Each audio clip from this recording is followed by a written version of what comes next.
好学猫。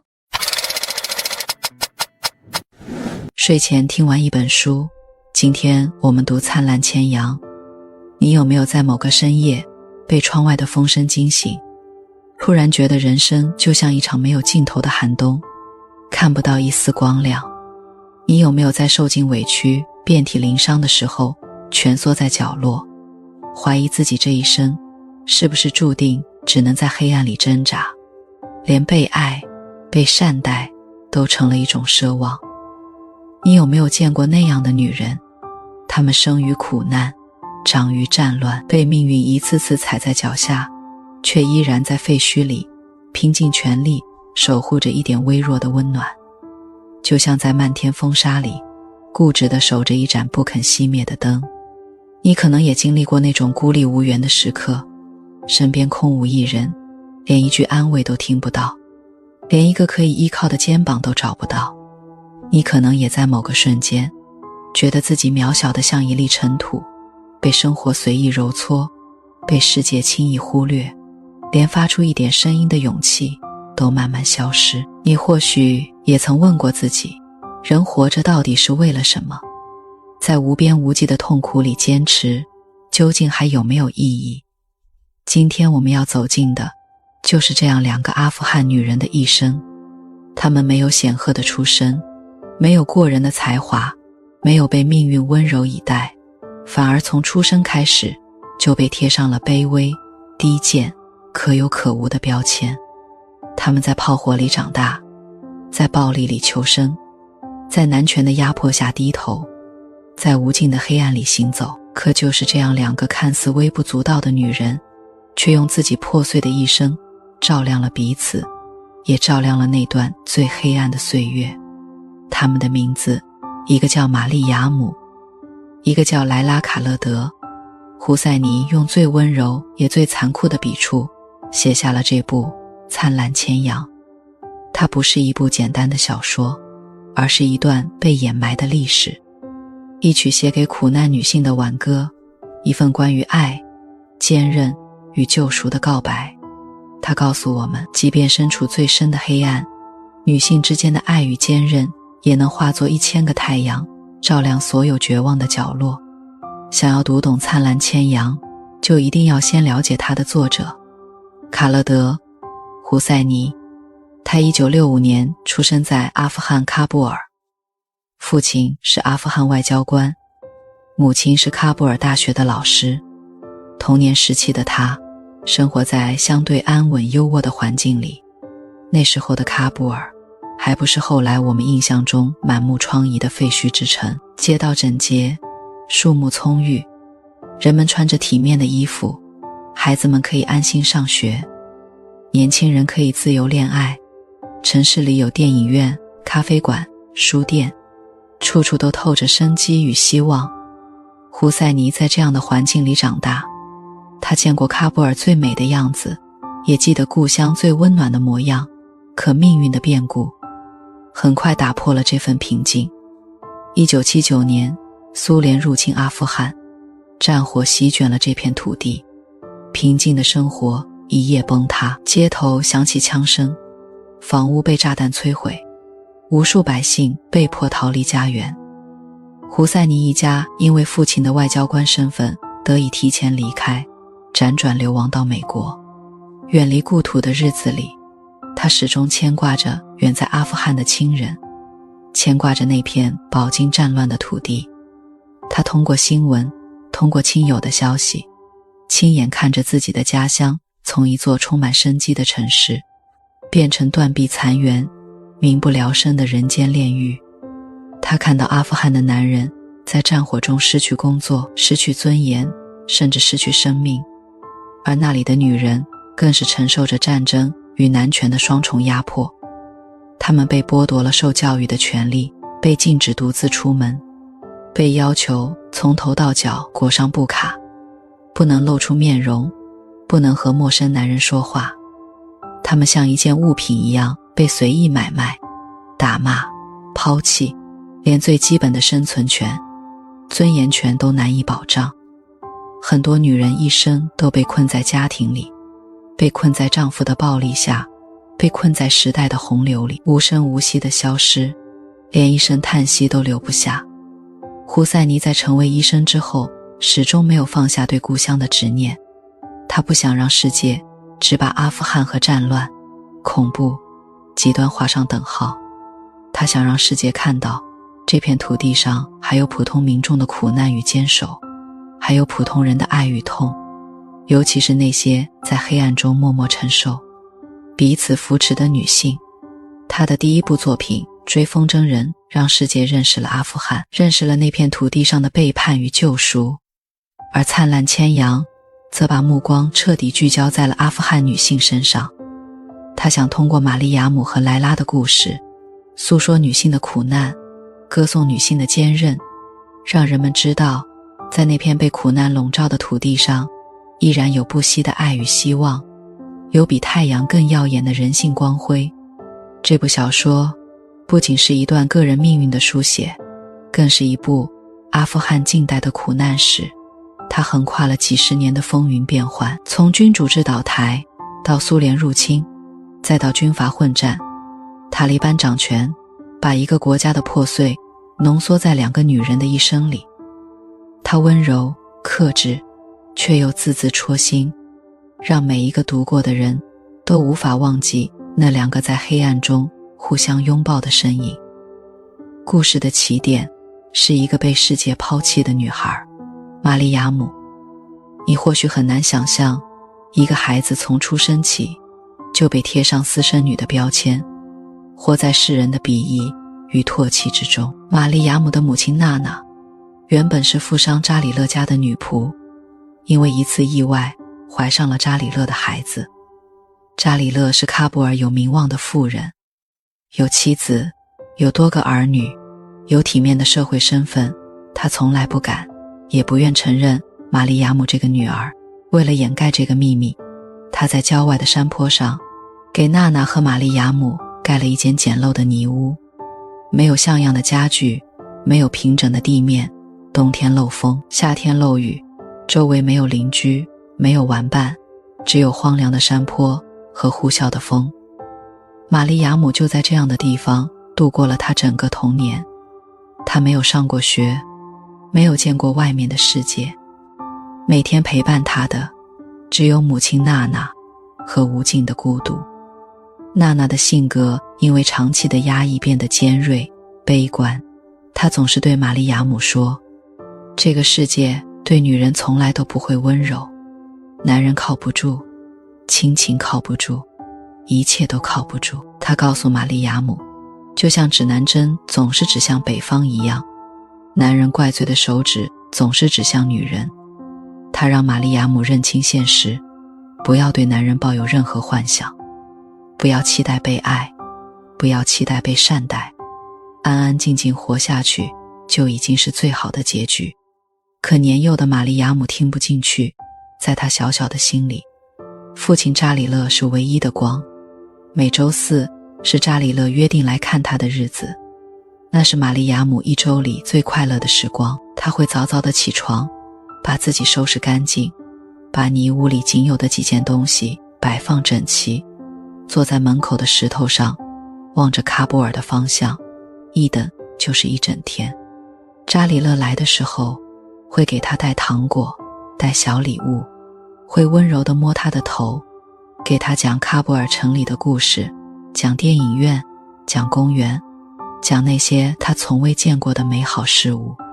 在玛丽亚姆眼里，父亲高大温和无所不能，他是天神一样的存在，是他全部的希望与寄托。他甚至常常幻想，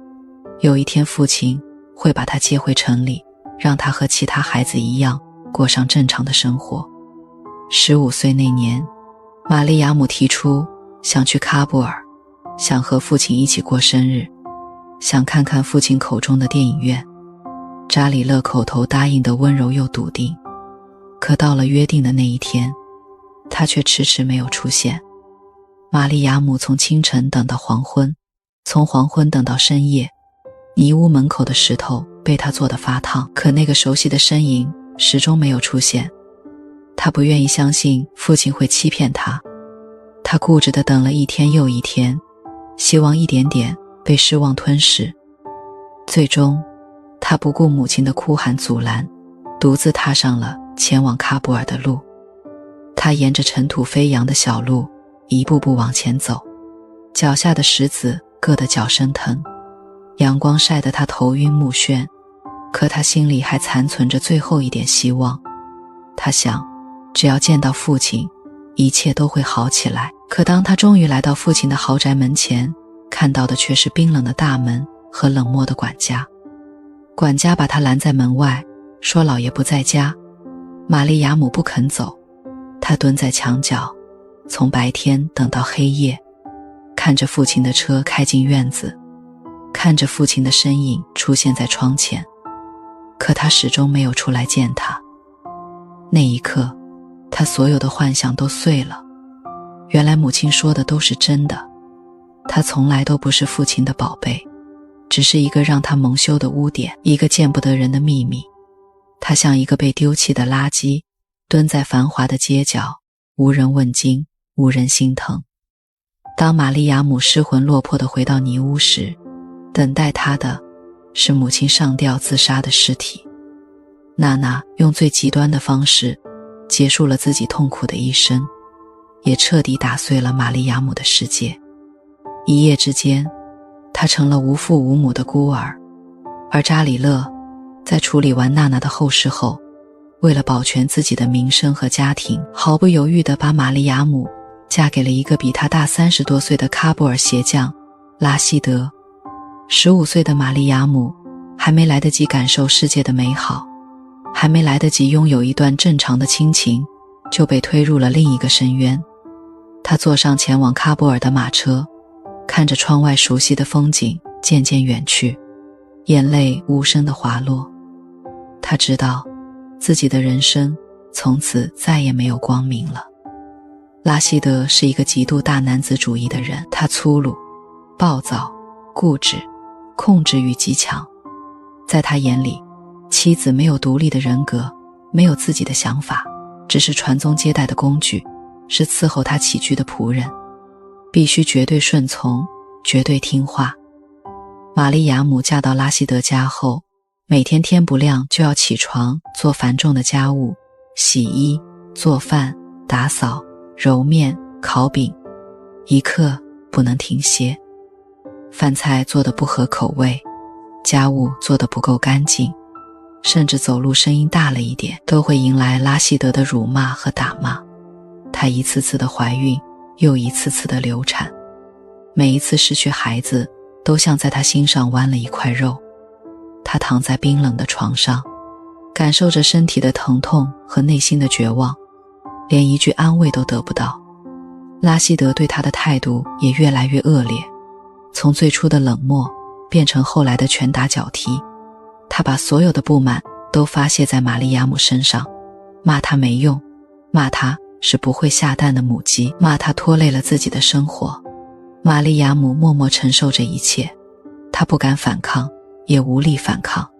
她渐渐活成了母亲娜娜口中的样子，沉默、卑微，没有自我，像一株生长在墙角的野草，在风雨中飘摇，随时都可能被折断。日子在压抑与痛苦中一天天过去。苏联撤军后，阿富汗陷入了军阀混战的局面，炮火在喀布尔上空轰鸣，炸弹在街头爆炸，高楼变成废墟，街道布满弹痕，无数百姓流离失所，到处都是哭声和哀嚎。玛丽亚姆和拉希德躲在狭小的屋子里，听着外面的枪声与爆炸声，每一天都活得提心吊胆。他们不知道下一枚炸弹会不会落在自己头上，不知道明天还能不能活着醒来。就在这样的乱世里，另一个女孩莱拉走进了玛丽亚姆的生命。莱拉和玛丽亚姆完全不同，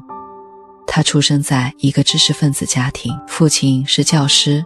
知书达理，尊重女性，鼓励莱拉读书学习。母亲温柔善良，虽然因为儿子战死而长期沉浸在悲痛中，但依然爱着自己的女儿。莱拉从小接受教育，聪明、漂亮、有主见，她对未来充满了憧憬。她想上学，想考大学，想走出喀布尔，想拥有属于自己的人生，而不是像其他女人一样早早嫁人，被困在家庭里。她还有一个青梅竹马的恋人塔里克，两人彼此相爱，约定好要相伴一生，等战乱结束就结婚。可战火摧毁了一切，军阀的炮火越来越猛烈，莱拉的2个哥哥先后在战争中死去，母亲整日以泪洗面，精神几近崩溃，家庭陷入了无尽的悲痛。后来塔里克一家被迫离开喀布尔，他临走前紧紧抱住莱拉，和她许下承诺，一定会回来找她，一定会带她离开这个苦难的地方。不久后，一枚炸弹落在了莱拉家的房子上，父母当场身亡，莱拉被炸弹震晕，重伤倒地，被埋在废墟之下。拉希德在废墟中救出了莱拉，把她带回了家。此时的莱拉无家可归，身负重伤，孤苦无依，彻底失去了所有依靠。拉希德见莱拉年轻漂亮，便心生歹念，他故意欺骗莱拉，说塔里克在逃亡途中遭遇不测，已经死了。绝望的莱拉在拉希德的威逼利诱下走投无路，最终被迫嫁给了他。就这样，2个命运悲惨的女人生活在了同一个屋檐下。最初，玛利亚姆对莱拉充满了敌意，她觉得莱拉是入侵者，是抢走她丈夫、抢占她家庭的年轻女人。她对莱拉冷漠、排斥，甚至故意刁难，不愿意和她说一句话，不愿意和她有任何交集。而莱拉也对玛利亚姆心存芥蒂，两人同在一个屋檐下，却形同陌路，家里的气氛压抑得让人喘不过气。可她们都是被命运抛弃的女人，都在拉希德的暴力下苟延残喘。她们一起面对饥饿、恐惧、炮火，一起忍受拉希德的坏脾气和暴力。渐渐的，她们在彼此身上看到了相同的苦难与无助。拉希德的脾气越来越暴躁，他对莱拉的控制欲也越来越强。当莱拉生下女儿阿兹莎后，重男轻女的拉希德更是把所有的怨气都撒在2个女人和孩子身上。他嫌弃阿兹莎是女孩，不肯照顾，不肯付出，甚至常常因为一点小事就对他们大打出手。战火越来越残酷，塔利班掌控了阿富汗，颁布了一系列极端的法令。女人不能独自出门，不能接受教育，不能露出面容，必须穿戴布卡，不能工作，不能和陌生男人交谈，一切都要听从男人的安排。女性的权利被彻底剥夺，她们成了最卑微、最没有存在感的存在。在这样暗无天日的日子里，玛利亚姆和莱拉的关系开始缓和，他们一起做家务，一起照顾孩子，一起在深夜里互相倾诉心中的痛苦。玛利亚姆看着莱拉，就像看到了年轻时的自己，天真美好，对未来充满期待，却被命运狠狠践踏。莱拉看着玛利亚姆，也看到了一个女人在苦难中被磨平棱角，却依然保留着心底的善良。他们从敌人变成了彼此唯一的依靠。在那个充满暴力与绝望的家里，他们是对方的光，是对方活下去的勇气。他们一起守护着阿兹莎。后来莱拉又生下了儿子查尔麦伊，2个女人用瘦弱的肩膀撑起了这个破碎的家，守护着2个孩子。他们也曾想过逃离，塔利班的统治越来越黑暗，食物越来越匮乏，拉希德的暴力也变本加厉，他们再也无法忍受这样的生活。莱拉偶然得知塔里克还活着的消息，心中重新燃起了希望。他们计划着带着孩子逃离喀布尔，逃离拉希德，逃离这个人间炼狱。他们偷偷攒钱，偷偷打听路线，小心翼翼地隐藏自己的计划。可他们的举动最终还是被拉希德发现了。在那个混乱的街头，他们被塔利班抓获，遣送回了拉希德身边。等待他们的是拉希德疯狂的报复与毒打。那一天是整个故事里最让人窒息也最让人热泪盈眶的一天。拉希德得知莱拉一直在和塔里克联系，得知他们竟然敢计划逃离自己后，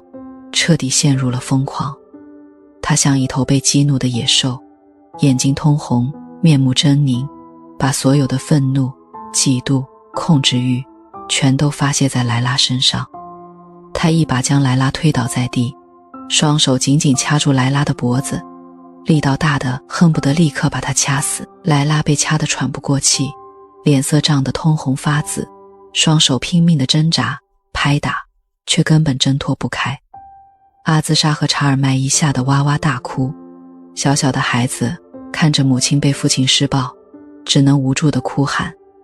他们跑过去想拉住拉希德，却被他一把推开，摔在地上。玛利亚姆站在一旁，看着眼前的一幕，浑身都在颤抖。这么多年来，他一直忍受着拉希德的打骂，逆来顺受，从来不敢反抗。他习惯了沉默，习惯了委屈自己，习惯了在暴力面前低头。他以为自己这一生都会这样卑微地活下去，直到死去。可这一次，看着莱拉快要被掐死，看着两个孩子惊恐绝望的脸庞，看着这个家即将彻底破碎，他心底沉睡多年的勇气突然被唤醒了。她不再是那个懦弱任人宰割的玛利亚姆，不再是那个被称为私生女一文不值的玛利亚姆。她是一个母亲，是莱拉的亲人，是这个家里唯一能保护他们的人。她看着墙角那把冰冷的铁锹，那是平日里用来铲煤、打扫院子的工具，沉重、坚硬，带着冰冷的金属气息。在拉希德快要把莱拉掐死的那一刻，玛利亚姆没有丝毫犹豫，她抓起那把铁锹，用尽全身的力气朝着拉希德的头上狠狠砸了下去。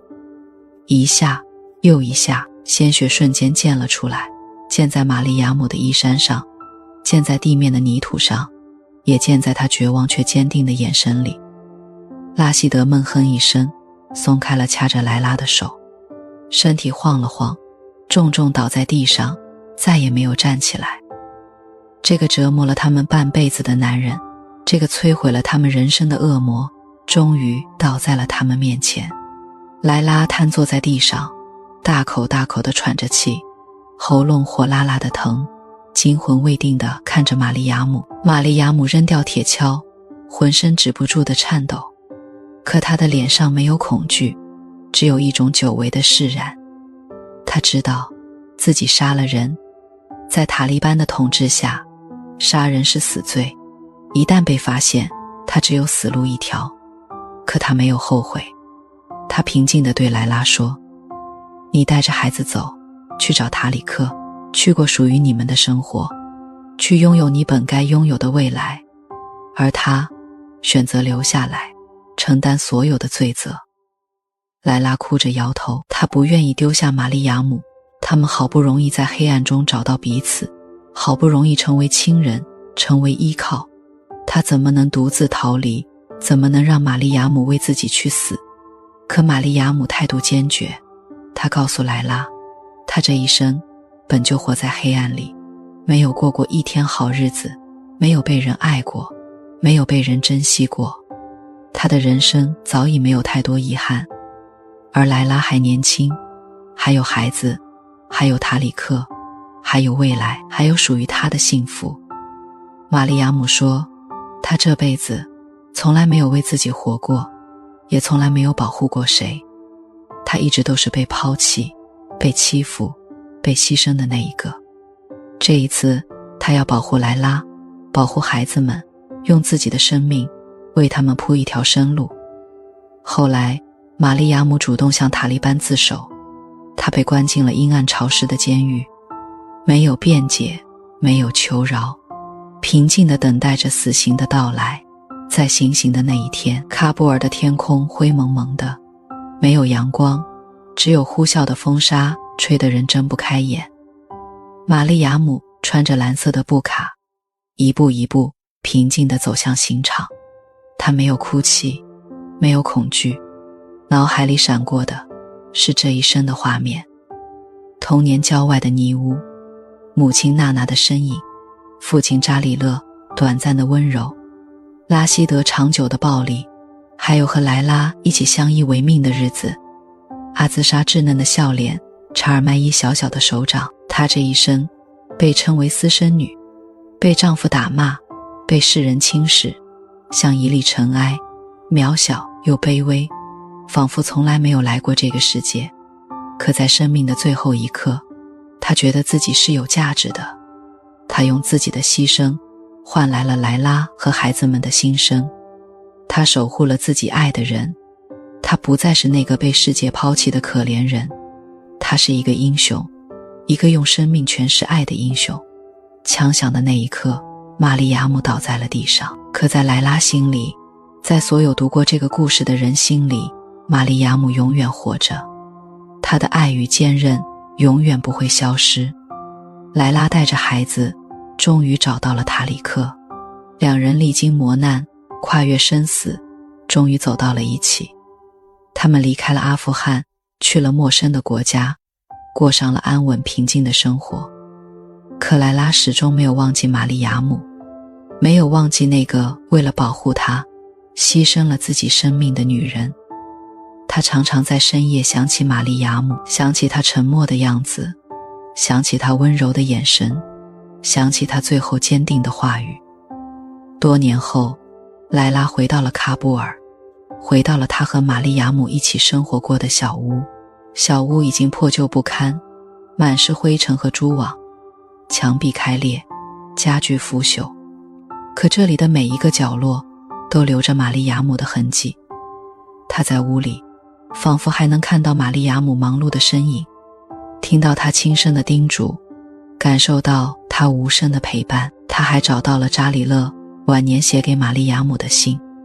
信里扎里勒充满了愧疚与悔恨。他忏悔自己对玛丽亚姆的抛弃，忏悔自己的自私与懦弱，想要弥补自己的过错，想要再见女儿一面。可一切都太晚了，玛丽亚姆已经不在了，她永远失去了那个被她辜负一生的女儿。莱拉看着信，泪流满面。她知道玛丽亚姆的一生虽然充满苦难，却最终绽放出了最耀眼的光芒。读完玛丽亚姆和莱拉的一生，你会不会忍不住问自己，到底什么是命运，什么是苦难，什么又是真正的坚强与爱？在很多人眼里，命运是天生注定的，出生在什么样的家庭，拥有什么样的长相，遇到什么样的人，经历什么样的人生，都是早已写好的剧本，我们无力更改，只能顺从。玛丽亚姆出生就是私生女，注定要被歧视，被抛弃，被牺牲。莱拉生在战乱的阿富汗，注定要颠沛流离，失去亲人，承受暴力。他们就像狂风中的落叶，海浪里的小舟，只能随波逐流，无力反抗。可灿烂千阳告诉我们，命运从来都不是用来妥协的，苦难也从来都不是用来吞噬人的。玛丽亚姆的前半生一直在妥协，她妥协于私生女的身份，妥协于父亲的抛弃，妥协于拉希德的暴力。她活在自卑与绝望里，觉得自己一文不值，觉得自己不配被爱，不配拥有幸福。可当她为了保护莱拉举起铁锹的那一刻，她彻底挣脱了命运的枷锁。她不再是那个懦弱的玛丽亚姆，她用反抗证明了自己的存在，用牺牲实现了自己的价值。她从一个被践踏的女人变成了一个勇敢的救赎者。原来真正的坚强从来都不是从不流泪，不是从不害怕，而是明明身处深渊，明明遍体鳞伤，明明知道前方是死亡，却依然愿意为了爱的人挺身而出。真正的勇敢，不是无所畏惧，而是心怀恐惧，依然选择向前。这本书最动人的，还有女性之间的爱。在那个男权至上、战火纷飞的年代，男人可以轻易抛弃妻子，可以随意打骂家人，可以为了自己的利益牺牲女人的一生。他们看重面子，看重权力，看重自己的尊严，却从来不在乎女人的痛苦与绝望。可女人之间却有着最纯粹、最坚韧、最无私的羁绊。玛丽亚姆和莱拉原本是情敌，是陌生人，没有血缘，没有交情，甚至一度互相敌视。可他们在共同的苦难中读懂了彼此的伤痛，拥抱了彼此的孤独，成为了彼此的亲人。他们一起熬过寒冬，一起面对饥饿，一起承受暴力，一起在黑暗里互相照亮对方的路。这种爱无关爱情，无关血缘，是两个苦难灵魂的相拥，是女性之间最伟大的共情与守护。它让我们明白，在这个世界上最强大的力量从来不是暴力，不是权力，不是财富，而是爱。是爱让我们在绝望中看到希望，是爱让我们在苦难中坚守善良，是爱让渺小的我们拥有对抗一切黑暗的勇气。同时，这本书也让我们看清了人性的复杂与现实的残酷。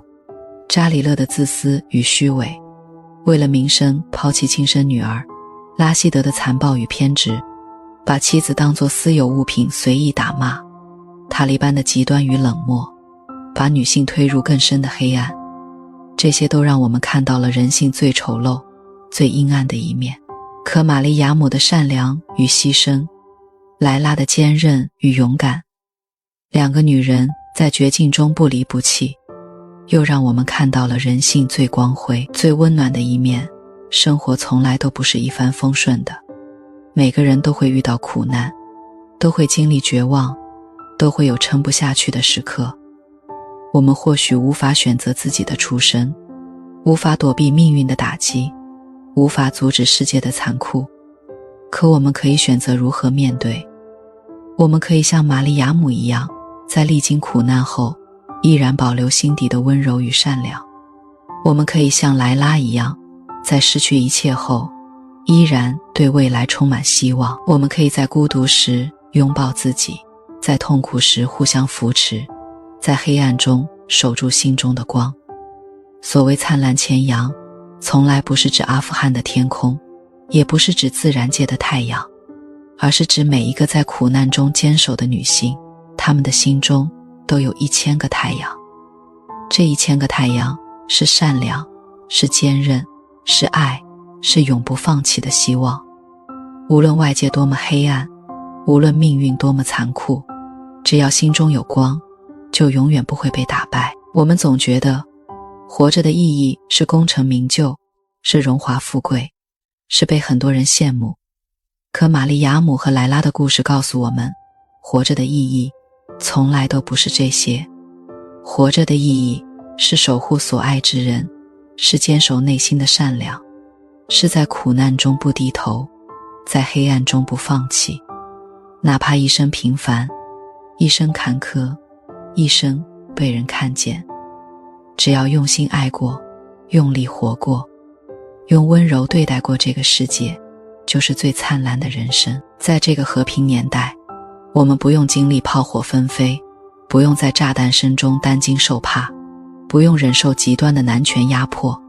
不用在生死边缘挣扎。我们有受教育的权利，有选择人生的自由，有被爱、被尊重的资格。我们可以穿自己喜欢的衣服，可以去想去的地方，可以和爱的人自由相伴，可以为自己的梦想努力。可我们依然会在生活中抱怨，会在挫折面前退缩，会在不如意的时候觉得人生毫无希望，觉得自己活得很累，觉得世界对自己不够温柔。可当你听过玛丽亚姆和莱拉的故事，当你看到他们在那样暗无天日的岁月里在那样绝望的境地中，依然能彼此温暖，依然能坚守善良，依然能为爱牺牲。你会不会觉得我们当下的烦恼其实都微不足道，它们在废墟里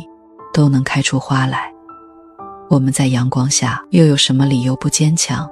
玛利亚姆走了，可她心中的太阳永远照耀着莱拉，照耀着每一个读懂她的人。莱拉活下来了，带着玛利亚姆的希望继续往前走，把这份爱与坚韧传递给下一代，传递给更多身处困境的人。这个世界上有无数像玛利亚姆和莱拉一样的女人，她们或许平凡，或许渺小，或许一生都不被看见，可她们在苦难中坚守，在逆境中成长，用柔弱的肩膀扛起生活的重担，用无私的爱温暖着身边的人。她们有着最脆弱的身体，却有着最强大的灵魂。最后，我想留给你一个问题：当你身处人生的低谷，当你被生活压得喘不过气，当你觉得眼前一片黑暗时，你心中的那1000个太阳又是什么呢？是爱你的人，是心中的梦想，还是永不放弃的自己？晚安，愿我们每个人都能在风雨中坚守心中的光，活成自己的灿烂千阳。好学猫